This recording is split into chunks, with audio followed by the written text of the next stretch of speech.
तुझे क्या लगता है? तुझे मालूम नहीं, मुजरिम की दौड़ चाहे कितनी भी तेज क्यों ना हो, खत्म जेल के दरवाजे पर ही होती है। मैंने कुछ नहीं किया साहब। झूठ बोलता। बता, तेरे साथ वो तेरा दूसरा दोस्त कौन था? हाँ? साहब मेरा एक दोस्त था साहब।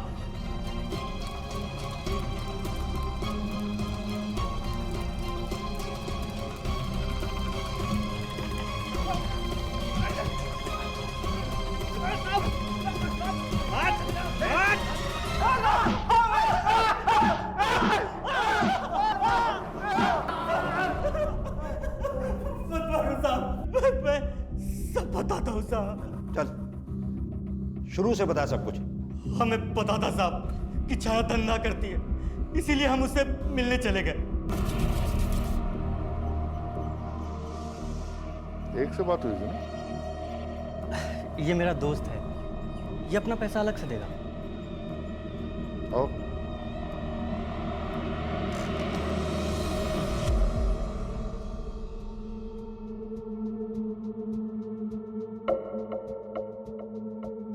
कौन आ रहा है पहले?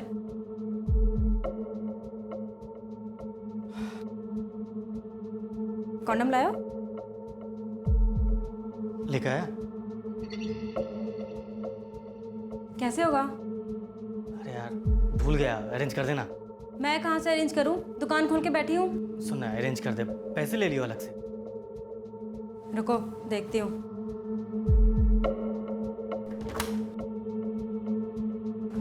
क्या अंकल, कैसे कैसे कस्टमर है, सामान लेके नहीं आते। पागल तो नहीं है साले?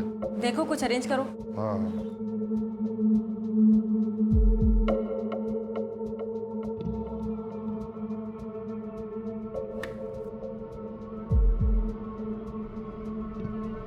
तुम लोग भी ना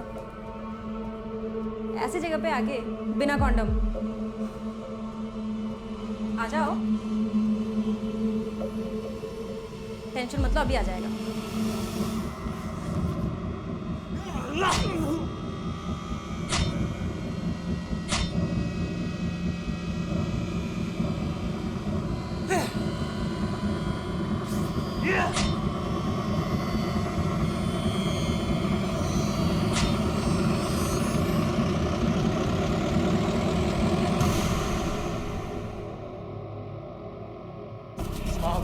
हम खाली उस लड़की को मारने के लिए गए थे। झूठ। अगर तुम छाया को ही मारने गए थे तो उसे उसके घर पे भी मार सकते थे, फिर शर्मा के घर पे उसे मारने की क्या जरूरत थी? हमने यही सोचा था, लेकिन छाया किसी और जगह मिलने के लिए तैयार ही नहीं हो रही थी। उसने कहा कि उससे सभी ग्राहक यहीं मिलने आते हैं, इसलिए मजबूरी में हमें भी जाना पड़ा साहब। फिर हमने सोचा कि ठीक है, उसे उसी रूम में मारकर हम निकल जाएंगे, लेकिन तभी साहब शर्मा की बीवी सामने से आ रही थी।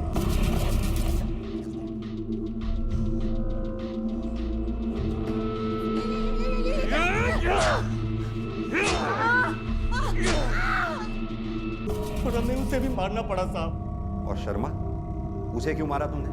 वो तो घर पर नहीं था। फंस गए थे साहब, हम फंस गए थे। हम बुढ़िया को मारकर निकलने ही वाले थे कि देखा बाहर से बुड्ढे ने दरवाजा लॉक कर दिया। तो बाहर से लॉक कर दिया बे। ये चारों तरफ से लॉक है क्या? ये तो किचन है बे। का दरवाजा? ये भी लॉक। जल्दी बात करो यार। सब लॉक कर रखा है यार। चल चल चल चल इधर।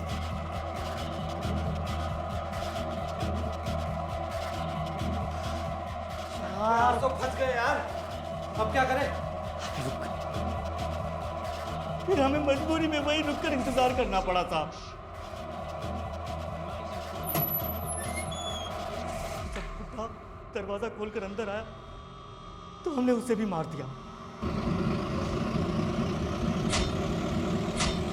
अगर नहीं मारते साहब तो उस लाश को देखकर चीखता और हम गली में ही पकड़े जाते साहब। लेकिन शर्मा बाहर से दरवाजा क्यों लॉक करके गया था?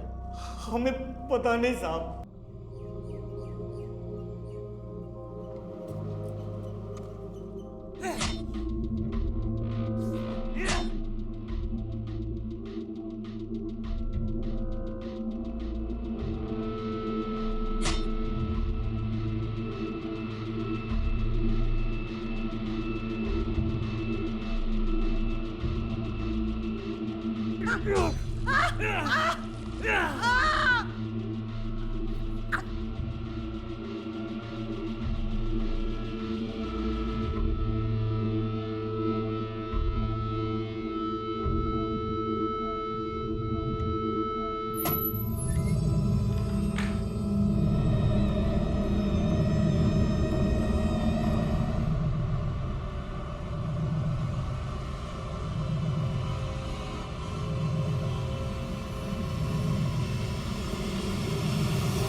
हम प्लम्बर हैं साहब। शर्मा जी ने कहा था कि रसोई का नल बह रहा है, शाम को घर आकर देख जाना। तो वही देखने आया था साहब। दरवाज़ा खुला था तो अंदर आ गया साहब। अंदर आके देखा तो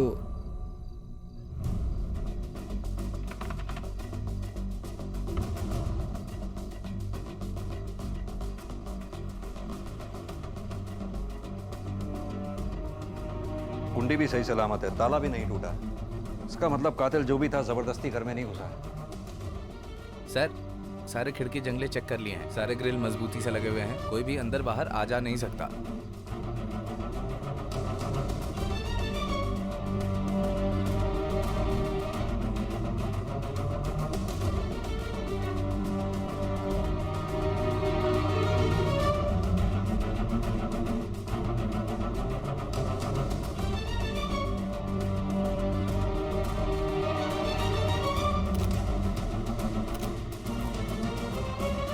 रास्ता दीजिए सर। हटिए, साइड हटिए, पीछे हटिए, पीछे हटिए, पीछे हटिए, साइड हटिए।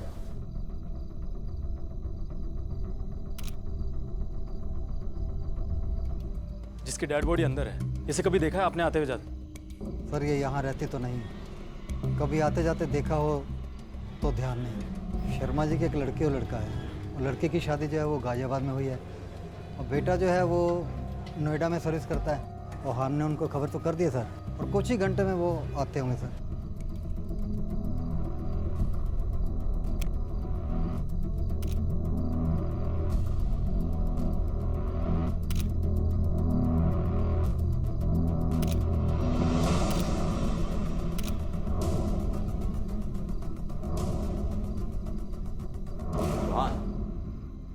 एक मकान जिसमें दो बुजुर्ग अकेले रहते थे, वहाँ एक 20-21 साल की लड़की की लाश का मिलना, और वो भी बगैर कपड़ों। बात कुछ समझ में नहीं आई।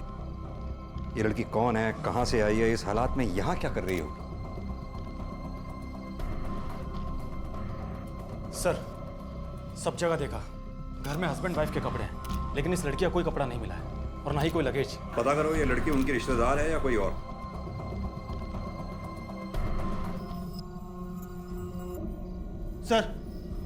सर अंदर एक अलमारी है, अलमारी के अंदर तिजोरी है जो खुली पड़ी है। सर हैरानी की बात यह है कि किसी ने उसे छुआ तक नहीं, सिवाय टीवी के। मतलब सर रिमोट बेड पे पड़ा है और सामने स्टैंड पे चारों तरफ कोई गर्द नहीं जमी हुई, और स्टैंड के पीछे वाले बीचों बीच हिस्से में गर्द जमी हुई है, जो ये शो करता है कि टीवी को स्टैंड से हटे हुए ज्यादा वक्त नहीं गुजरा है। टीवी गायब है। एक बात समझ में नहीं आई, कोई टीवी चुराने के लिए 3-3 कत्ल क्यों करेगा? और जिस तरह से बॉडीज को चाकुओं से गोदा गया है, मुझे तो ऐसा लगता है कातिल ये इंश्योर करना चाहता था कि कोई भी जिंदा ना बचे। जनरली लुटेरे ऐसा करते नहीं हैं। जनाब, एक आदमी की जेब से निकला है।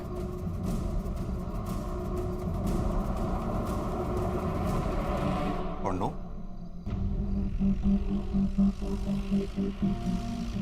मोहल्ले में कोई ऐसा जिनसे इनकी दुश्मनी हो? No sir. Chauhan, sir Mr and Mrs Sharma की और इस लड़की की कॉल डिटेल्स निकलवाओ। सर कुछ ना कुछ हाथ जरूर लगेगा। लेकिन सर लड़की का फ़ोन मिसिंग है, उसका हैंडबैग भी नहीं है। मैं बाकी इन दोनों की कॉल डिटेल्स निकलवाता हूँ। ओके।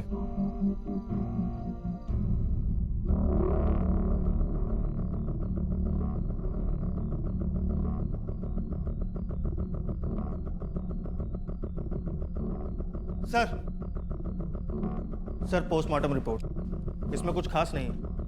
लड़की के साथ रेप का भी कोई एविडेंस नहीं मिला, लेकिन हाँ सर, उसके हाथों पर कुछ खास किस्म के निशान मिले, जैसे कि किसी ने उसे कस के पकड़ा हो। सर इसका मतलब कातिल एक नहीं, 2 लोग हैं। लेकिन उसके बदन पर कपड़े भी नहीं थे, रेप भी नहीं हुआ था उसका, यानी कपड़े उसने अपनी मर्जी से उतारे थे। सवाल ये उठता है क्यों और किसके लिए? सर शर्मा की जेब से कॉन्डोम का पैकेट मिला था। इसका मतलब कहीं दोनों के बीच में कुछ हो सकता है, लेकिन चौहान, मिस्टर शर्मा लड़की को उस वक्त घर पर क्यों बुलाएंगे जब मिसेस शर्मा घर पर ही थी? एनीवेज, वो लड़की के बारे में कुछ पता चला? नहीं सर, अभी नहीं। सर, उस लड़की के जो कपड़े हमें वहां से मिले थे, उसके पॉकेट से रसीद मिली है। लेकिन इस पे कुछ नाम तो लिखा नहीं हुआ। एक काम करो, टेलर के पास जाओ, उसे पूछताछ करो ये किसकी है रसीद। Okay sir. और सर, शर्मा के बेटा बेटी भी हॉस्पिटल पहुंच चुके हैं। ठीक है, आओ चौहान। Okay sir.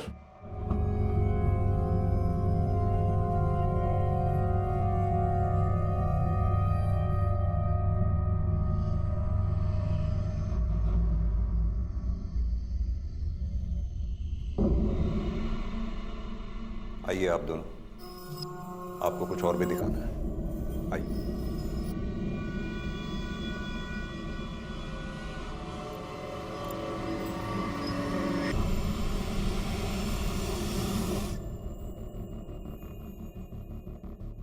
पहचानते हो इसे? कौन है ये? इसकी डेड बॉडी आपके पेरेंट्स की डेड बॉडी इसके साथ ही मिली थी, और जब ये हमें मिली थी इसके बदन पर एक भी कपड़ा नहीं था। हम नहीं पहचानते इसे। पहचानते नहीं या बताना नहीं चाहते? हम ऐसा क्यों करेंगे? क्योंकि हो सकता है इसका रिश्ता आपके पापा के साथ हो और आप इसे छुपाना चाहते हो। हम कुछ नहीं जानते इसके बारे में। बॉडीज कब मिलेंगी? कल शाम तक। सर, इन लोगों के रिएक्शन ऐसे नहीं लग रहे थे जैसे नॉर्मल बच्चों के अपने माँ बाप की लाश को देखकर होते हैं। चौहान, जिस तरह से लड़की की लाश उनके पेरेंट्स की लाश के साथ मिली है, शायद इसलिए ऐसे हालात किसी भी बच्चे के लिए एम्बैरेसिंग हो सकते हैं। सर, कहीं ऐसा तो नहीं कि मिस्टर शर्मा और उस लड़की के बीच का रिलेशन इन दोनों को पता चल गया हो और इन दोनों ने ही मिलकर? मैं भी वही सोच रहा हूँ, लेकिन अगर ऐसा है भी तो भी इस लड़की के बारे में पता लगाए बिना हम इस केस में आगे नहीं बढ़ सकते। आओ।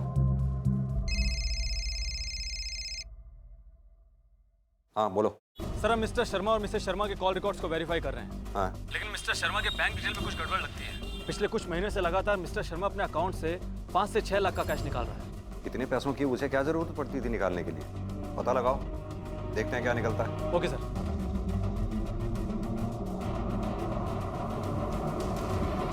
पुलिस के लिए ये बहुत ही चौंका देने वाला और उलझा देने वाला केस था। देश की राजधानी दिल्ली की एक पॉश कॉलोनी के एक घर में उन्हें 3 लाशें मिली थी। इनमें से 2 लाशें उस बुजुर्ग दंपत्ति मिस्टर और मिसेस शर्मा की थीं, जिनका वो घर था और जो वहां अकेले रहते थे। और तीसरी लाश थी एक 20-21 साल की लड़की की। कोई नहीं जानता था कि वो कौन थी, कहां से थी और शर्मास के साथ क्या कर रही थी। और सबसे बड़ा सवाल यह था कि उसके बदन पर कपड़े क्यों नहीं थे, और क्या इस बात का इन हत्याओं से कोई संबंध था?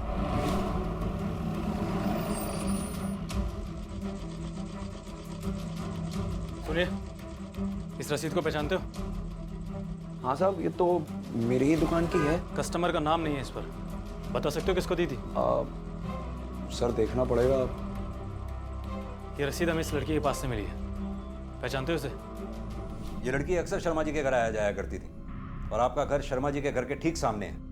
ऐसा कैसे हो सकता है कि आप लोगों ने इसे कभी देखा ही ना हो? सर, उस दिन मैं छत पे जब कपड़े सुखा रही थी तब मैंने इस लड़की को आते हुए देखा था।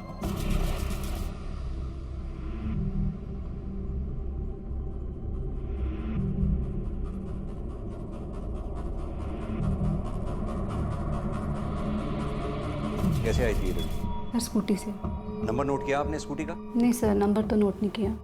स्कूटी कौन से रंग की थी ये तो देखा होगा ना? सर, वाइट कलर की थी। कितने बजे होंगे उस वक्त? सर, ठीक से तो टाइम का नहीं पता, 12:30 का टाइम था शायद। ठीक, थैंक यू।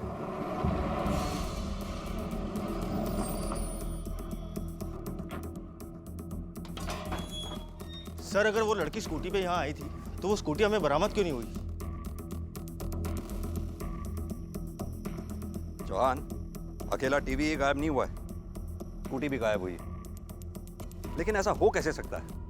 2 लोग टीवी जैसी बड़ी चीज लेकर स्कूटर पर सवार होकर और बीच मोहल्ले में से निकल जाएं और किसी की नजर तक ना पड़े।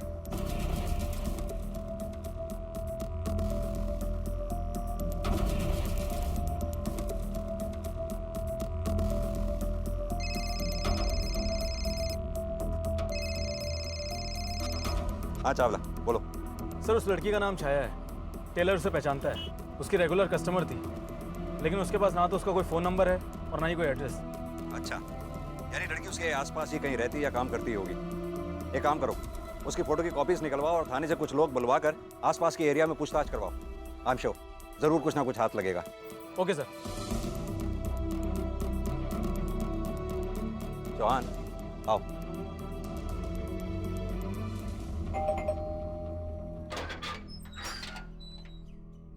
जी सर, दादी को अल्जाइमर है। कभी कभी उनको ऐसी चीजें दिखाई देती और सुनाई देती जो अक्सर होती भी नहीं। खुसर फुसर के कर रहे हैं, तेनों की लगता है मैं बह रही हूं, उन्हें सुनाई नहीं देता। दादी की गल है, किसी कुछ दसना चाहते हो? मैं अपने बेटे से फोन पे बात कर रही थी, 2 लड़के आए सामने के घर से टीवी लेके स्कूटी पे चले गए। कितने बजे होंगे उस वक्त? टाइम नहीं पता सर। मुझे नहीं लगता इन्होंने कुछ देखा होगा सर। मैंने आपको इनके बारे में बताया था कि नहीं, ये सच कह रही, वो 2 लोग ही थे। आप इनका फोन चेक करो।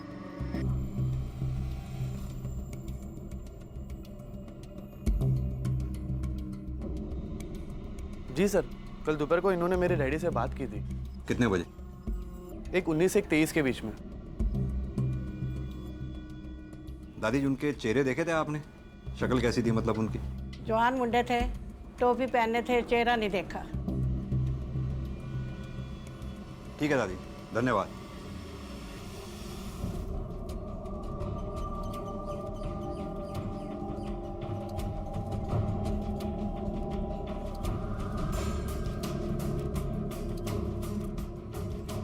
देखा तो है इस लड़की को आते जाते, पर पता नहीं कौन है।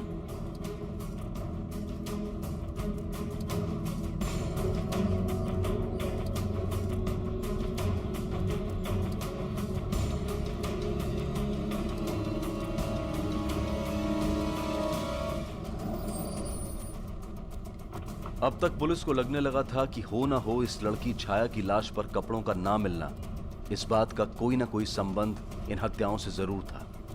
लेकिन तमाम कोशिशों के बाद भी इस लड़की की पहचान उनके लिए एक पहेली बनी हुई थी जो सुलझने का नाम नहीं ले रही थी। लेकिन मैंने किसी को नहीं देखा सर। ठीक से याद करो बेटा। उस दिन एक लड़की आई थी व्हाइट कलर की स्कूटी पे, जिस पर थोड़ी देर बाद 2 लड़के निकले थे यहाँ से। सर वो व्हाइट स्कूटी देखी थी मैंने, शर्मा अंकल जी के घर में खड़ी थी। मेरी बॉल वहाँ पे चली गई थी तो मैं ही लेने गया था।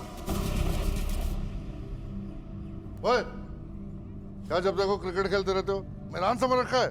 Sorry uncle. सॉरी का बच्चा, चल बाहर चलो। चलो चलो। दोबारा नहीं जानी चाहिए। बेटा ठीक से याद करके बताओ, उस दिन मिस्टर शर्मा घर से बाहर ही गए थे, अंदर नहीं? उन्हें जाते हुए देखा था और आते हुए भी। 5 या 10 मिनट में वापस आ गए थे। किस तरफ गए थे वो? इस तरफ। चाचा, इसे पहचानते हैं आप? चौहान, लड़की के आने के बाद शर्मा अपने घर से निकले और इस गली से होके गए। 10 मिनट में वापस भी लौट आए, यानी 5 मिनट में जाना और 5 मिनट में आना। कहाँ गए होंगे वो? आओ जरा।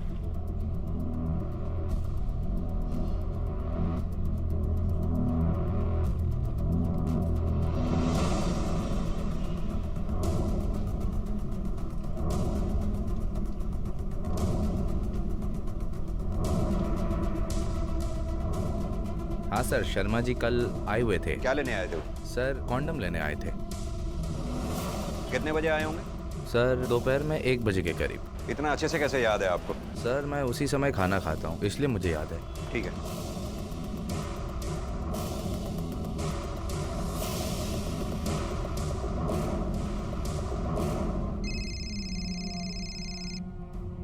हेलो सर, उस लड़की का एड्रेस मिल गया है, यहीं पास ही में रहती है। मैं वहीं जा रहा हूँ और मैंने एड्रेस आपको मैसेज कर दिया है। वेरी गुड, पहुँचता हूँ मैं। Okay sir.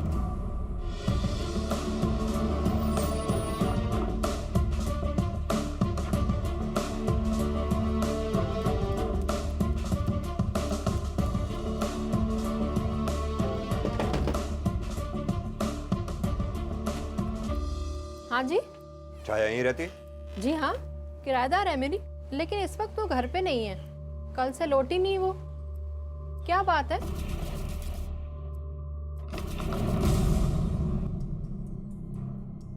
इसी कमरे में रहती है, मतलब रहती थी। अकेली रहती थी वो यहाँ? जी। कहाँ काम करती थी? किसी ब्यूटी पार्लर में, नॉट प्लेस में। कोई स्कूटी थी उसके पास? हाँ थी ना, एक सफ़ेद रंग की स्कूटी थी, उसी से आया जाया करती थी वो। नंबर होगा उसका आपके पास? हाँ। देंगे हमें? हाँ हाँ श्योर। अच्छा, कहाँ की रहने वाली थी वो और कितने समय से रह रही थी यहाँ? वो बरेली की थी और तकरीबन 1.5 साल से यहाँ रहती थी। बरेली का एड्रेस चाहिए होगा। वो रेंट एग्रीमेंट में होगा, मैं अभी लाती हूँ। प्लीज। चावला, जॉन।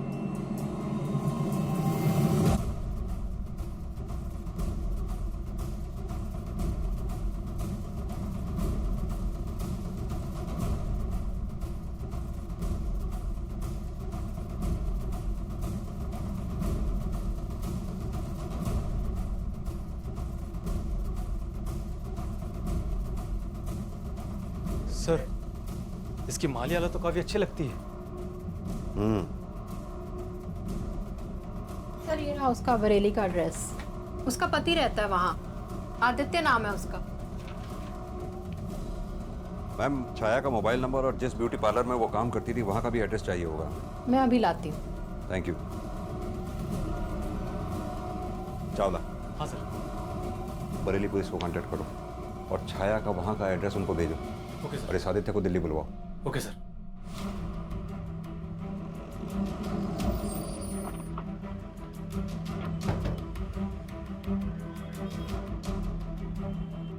एक साल पहले थी वो यहाँ पर, सिर्फ 3 महीने के लिए। उसके बाद वो काम छोड़कर चली गई। क्यों? पता नहीं, कुछ बताया नहीं उसने। उसके बाद आपने उसे कभी देखा? नहीं, वो आया करती थी यहाँ एज अ कस्टमर, पर जब वो यहाँ काम किया करती थी तब ना उसके पास पैसे होते थे ना ढंग के कपड़े होते थे। लेकिन जब वो यहाँ एज अ कस्टमर आने लगी तब उसके पास महंगे महंगे कपड़े थे, महंगे महंगे ट्रीटमेंट्स लेने लगी। ऐसा क्या करने लगी थी वो? वही तो मैंने उससे पूछा। फिर उसने बताया कि वो कुछ इंश्योरेंस का काम कर रही है। अंकल और आंटी बहुत अच्छे थे सर, दोनों ही फाइनेंशियल एडवाइजर थे। मैंने भी कई इंश्योरेंस पॉलिसी करवाए थे उनसे।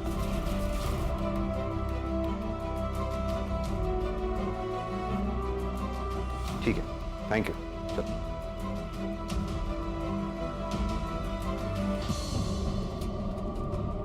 सर, कहीं ऐसा तो नहीं कि छाया ने मिस्टर शर्मा के साथ कोई नया काम शुरू किया हो? वैसे भी वो फाइनेंशियल एडवाइजर थे, हो सकता है इसी सिलसिले में वो उनके घर आती जाती है। हो सकता है, लेकिन छाया की लाश का शर्मा के घर पर बगैर कपड़ों के मिलना और छाया के साथ साथ शर्मा का भी कत्ल होना, कोई कनेक्शन नहीं बैठ रहा है। स्कूटी के बारे में कुछ पता चला? नहीं सर, अभी तक तो नहीं, लेकिन हमने सभी थानों में अलर्ट कर दिया है और कई मैकेनिक्स और एजेंट्स को बोल दिया है जो पुरानी गाड़ियों में डील करते हैं। जल्दी को सुराग मिल जाएगा सर।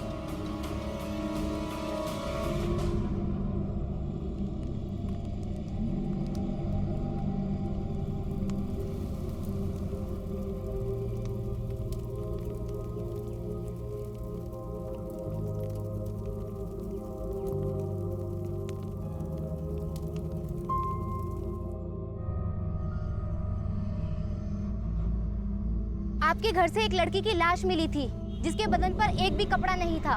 कौन थी वो? कहीं उसका अफेयर आपके फादर के साथ तो नहीं चल रहा? कहीं इसी के चलते तो ये कत्ल नहीं हुए?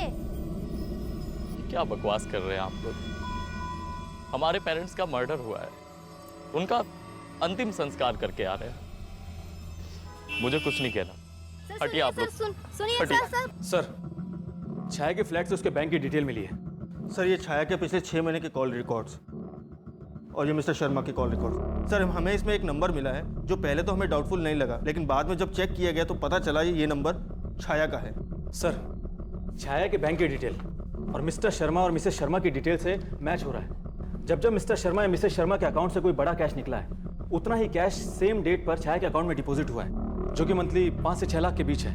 एक बात तो तय है कि छाया शर्मा के साथ मिलकर काम कर रही थी, लेकिन सवाल यह है कि छाया शर्मा के लिए ऐसा क्या कर रही थी जिसके लिए शर्मा उसको 5 से 6 लाख रुपए महीना इतनी बड़ी रकम दे रहा था। मान लिया जाए कि छाया शर्मा को असिस्ट कर रही थी, लेकिन शर्मा को तो कमीशन का चेक मिलता होगा, वो छाया को कैश में। क्या उसके बदन से उतरे हुए कपड़ों का उसके बैंक अकाउंट में आने वाले पैसों से कोई संबंध था? इन सवालों के जवाब जानने के लिए पुलिस ने अपने जांच के दायरे को फैलाकर उसमें शर्मा के क्लाइंट्स को भी शामिल कर लिया। क्या पुलिस का यह कदम सही साबित होने जा रहा था?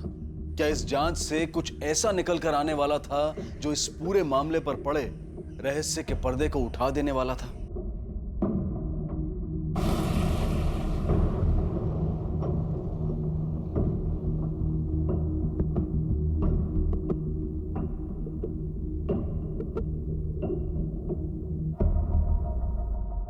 जब हमें छाया की लाश मिली उसके बदन पर एक भी कपड़ा नहीं था। हालांकि उसके साथ कोई जबरदस्ती नहीं की गई थी। ये इन लोगों के घर पर थी। जानते हैं आप इन्हें?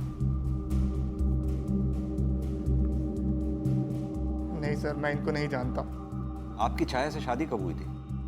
2 साल पहले, जब मैं IAS की तैयारी कर रहा था।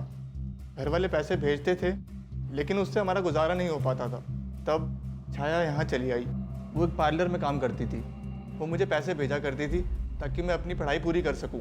देखो आदित्य, जिस ब्यूटी पार्लर में छाया काम करती थी वहाँ उसने सिर्फ 3 महीने काम किया। वहाँ से काम छोड़कर वो इन दोनों के साथ काम करने लगी थी। इनफैक्ट इनके फाइनेंस बिजनेस में वो इनको असिस्ट करने लगी थी। सर फाइनेंस का काम? नहीं सर, ऐसा नहीं हो सकता। क्यों? सर वो तो पढ़ी लिखी ही नहीं थी।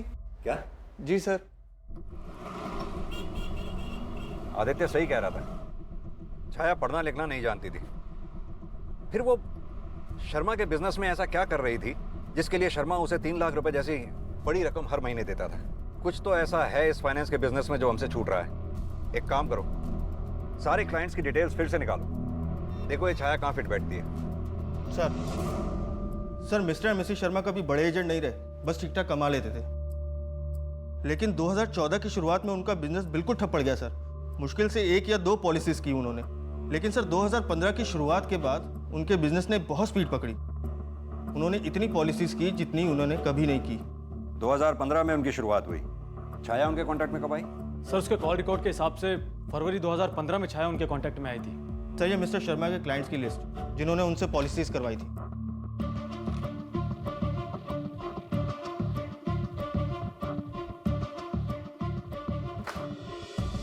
अब समझ में आ रहा है कि छाया शर्मा के लिए क्या काम करती थी और कैसे करती थी। हाँ, मैंने जो पॉलिसी ली है वो काफ़ी बड़ी तो है, लेकिन मैंने सोचा था कि अपनी सेविंग से कुछ निकाल कर या कहीं से मैनेज करके मैं प्रीमियम भर दूंगा। लेकिन सर पॉलिसी लेना कोई क्राइम तो नहीं है। मिस्टर शर्मा को अपना एजेंट अपॉइंट करने का डिसीजन मेरा अकेले का डिसीजन नहीं था। कंपनी के कुछ और सीनियर्स ने मिलकर ये डिसीजन लिया था। और वैसे भी एजेंसी बदलना कोई इलीगल तो है नहीं। It's not a breach for any law, right sir? ये कोई मजाक नहीं है, मर्डर का केस है, मर्डर का। अगर अपनी सलामती चाहते हो सच सच बता दो कि असली मामला क्या है, वरना सच निकलवाने के और भी तरीके आते हैं हमें। सर मैं आपसे कई बार कह चुका हूँ कि मिस्टर शर्मा का प्रपोजल हमारे पुराने एजेंट के प्रपोजल से कहीं ज़्यादा बेटर था। इसलिए मैंने अपनी कंपनी के फायदे को देखते हुए मिस्टर शर्मा के प्रपोजल को अप्रूवल दे दी। तुम्हें क्या लगता है हमें नहीं पता कि वो तुमने पॉलिसी क्यों ली थी? ये ऐसे नहीं मानेगा चावला। बुलाओ इसकी बीवी को और बैठाओ इसके सामने। क्या क्या इसने हरकतें की थी वो पॉलिसी लेने के लिए। Okay sir. No sir please, मैं सब कुछ बताता हूँ। मैंने कुछ साल पहले एक छोटी सी पॉलिसी ली थी मिस्टर एंड मिसेस शर्मा से, तो उसी के सिलसिले में वो मेरे घर पर आए थे। अरे प्रदीप देखो सही इसको एक बार। शर्मा जी ऑलरेडी मैं आपसे एक पॉलिसी ले चुका हूँ। अरे मत लेना, खोल के देखो तो सही एक बार। हाँ समझे, नई असिस्टेंट है मेरी, खुश कर देती है, कस्टमर देख के पॉलिसी देती है। भाभी जी आ गई, भाभी जी आ गई। थैंक यू भाभी, चाय का शुक्रिया। और मैं दूसरे दिन मिस्टर शर्मा के घर चला गया। अरे आइए आइए प्रतीक बाबू, स्मार्ट लग रहे यार। हैं? अब आए पूरी तैयारी से। चलिए, अरे चलो।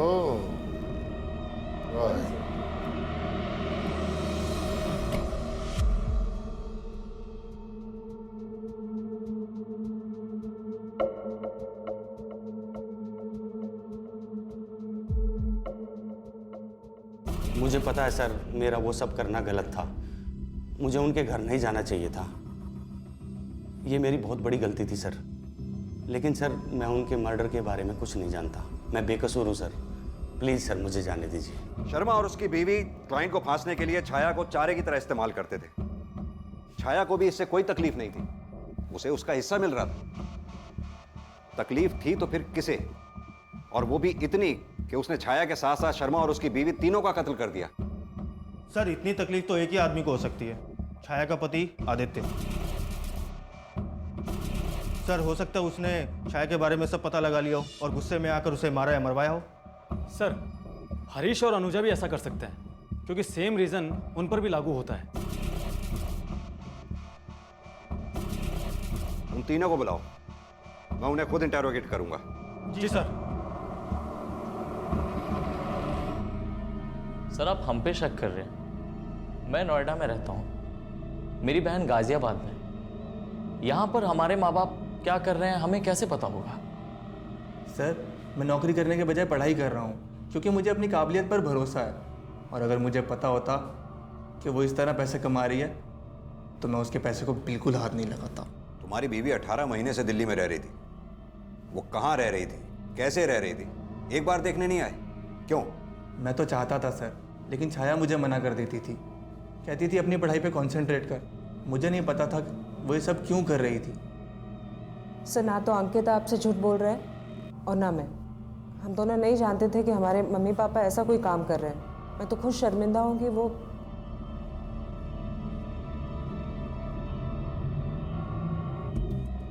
छाया 18 महीने पहले दिल्ली में आई और आते ही उसे ब्यूटी पार्लर में काम मिल गया, जहां उसने अगले 3 महीने तक काम किया। फिर वो मिली शर्मा से फरवरी में। शर्मा से मिलने और काम छोड़ने के बीच में 5 महीने का गैप है। इन 5 महीने में उसने क्या किया होगा?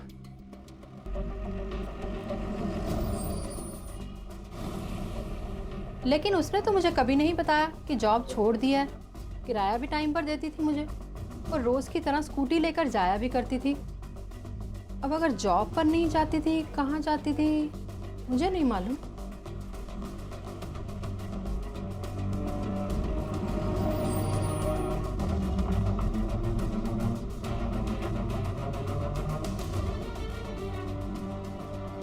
पता तो तब होता ना सर जब वो कुछ बताती। ना उसने कोई रीज़न दिया, ना कोई शिकायत की, बस बोला जॉब छोड़ना चाहती हूँ और जॉब छोड़ के चली गई। उसके बाद उसने क्या किया मुझे कोई आइडिया नहीं।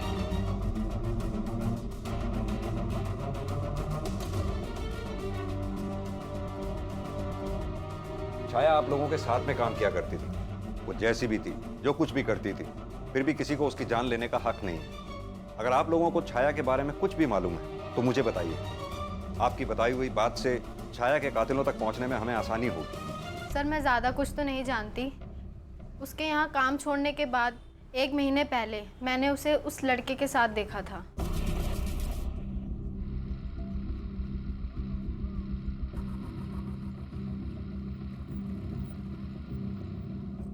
किस लड़के के साथ? सर मैंने उसका चेहरा तो नहीं देखा, लेकिन हाँ उसकी मकान मालकिन ज़रूर जानती होगी क्योंकि वो उनके घर आता जाता था।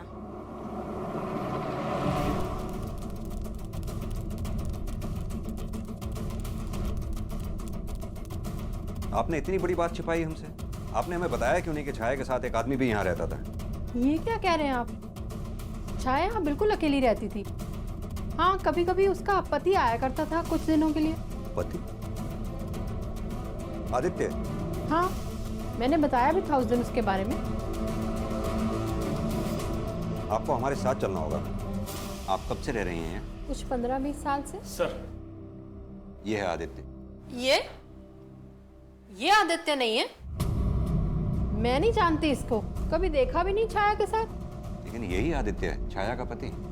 लेकिन उसने खुद मुझे किसी और से मिलवाया था और कहा था वो है उसका पति आदित्य।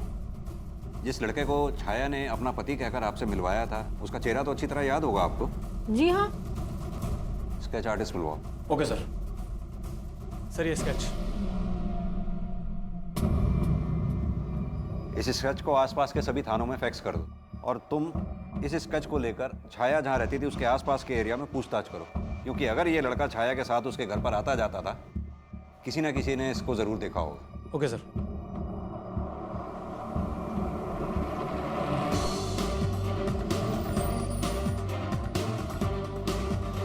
भाई साहब, इस लड़के को तो कहीं देखा है? इस लड़के को देखा है, अक्सर इस मार्केट में पाया जाता है। कहाँ पे?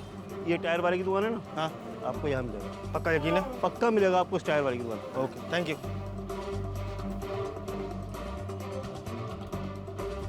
भाई साहब, इस लड़के को कहीं देखा है? हाँ जानता हूँ ना, यहीं बैठता है साहब। कहाँ मिलेगा? ये बाजू वाली दुकान के पास मिलेगा सर, उधर कहीं।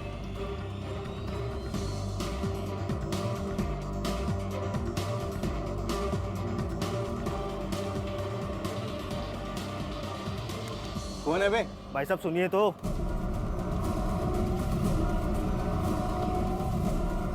चल तुझे सैर करवाते हैं। सर जी मैंने क्या किया सर जी? सर जी और कितनी देर बिठा के रखेंगे सर जी? सर जी 3 घंटे हो गए हैं। बैठ। सर जी मैं सब कुछ बता चुका हूँ, जो बताया वो बिल्कुल सच है। चल फिर से बता सब कुछ। सर जी ये सच है कि हम दोनों का लफड़ा था। हम दोनों पति पत्नी की तरह रहते थे। सर जी वो मेरी ज़रूरतों का ख्याल रखती थी और मैं भी उसकी ज़रूरतों का ख्याल रखता था। लेकिन एक दिन उसने मुझसे रिश्ता तोड़ दिया।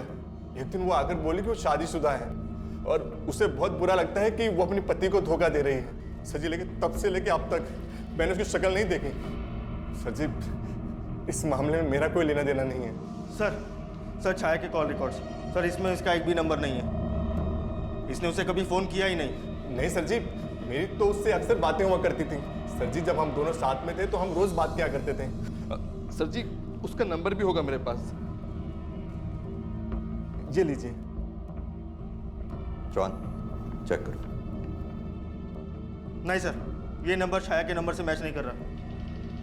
नहीं सर जी मेरी तो इस नंबर से बात हुआ करती थी।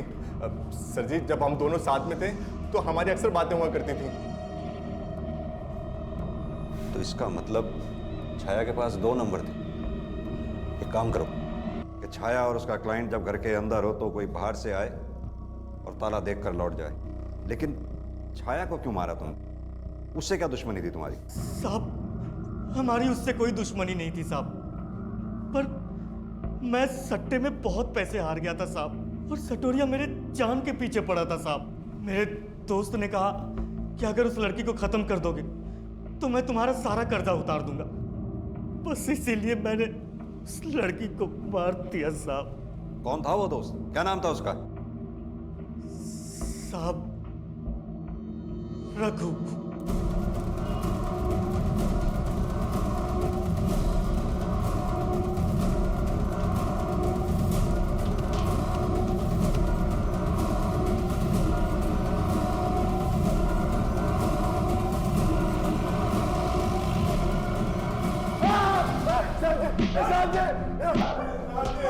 जॉन मैं तुम्हारा सामने बता सर बोल।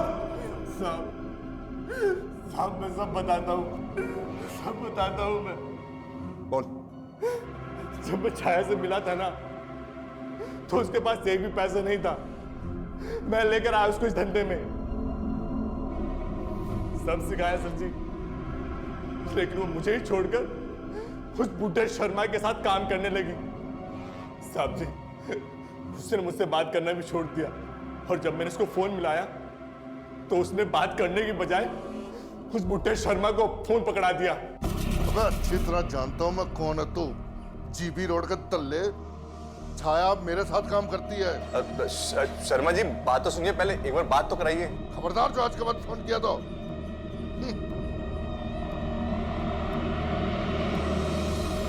सर जी मैं लेकर आया उसको इस धंधे में, लेकिन मुझे ही धोखा देकर वो उस बुढ़े शर्मा के साथ काम करने लगी। मैंने सोच लिया था सर जी कि उसे खत्म कर दूंगा, इसलिए मैंने माधव और दिनेश को कस्टमर बनाकर भेजा उसे मारने के लिए। लेकिन सर एक बात समझ नहीं आई, शर्मा को इतना सब करने की जरूरत क्या थी? बच्चे सेटल थे, अच्छा खासा कमा रहे थे और फिर उनकी उम्र भी तो हो चुकी थी, उसके बावजूद ये सब। जवान लालच का कोई लॉजिक नहीं होता।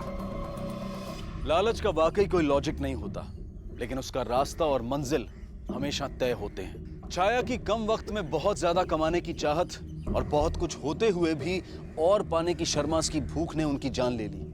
हालांकि जुर्म को लोगों की नजरों से छिपाए रखने के लिए उन्होंने पूरी सतर्कता बरती थी। छाया जिस्म फरोशी का एक काम सिर्फ शर्मास की निगरानी में किया करती थी। मिस्टर शर्मा जब भी छाया को किसी ग्राहक के साथ छोड़कर घर से बाहर जाते तो वो बाहर से दरवाजे को लॉक करके जाते थे, लेकिन उनकी यही चालाकी आखिरकार उनकी मौत की वजह बनी। अगर मिस्टर शर्मा उस दिन दरवाजा बाहर से लॉक करके नहीं गए होते तो शायद आज वो जिंदा होते, और अगर इन सभी ने लालच का शिकार होकर गलत रास्ते पर पांव नहीं रखा होता तो आज ये सभी जिंदा होते। अब मैं अनूप सोनी आपसे विदा लेता हूं, फिर मुलाकात होगी अगले एपिसोड में एक और चौंका देने वाले केस के साथ। तब तक अपना और अपने परिवार का ख्याल रखें और देखते रहें क्राइम पेट्रोल डायल 100 1 को सीख।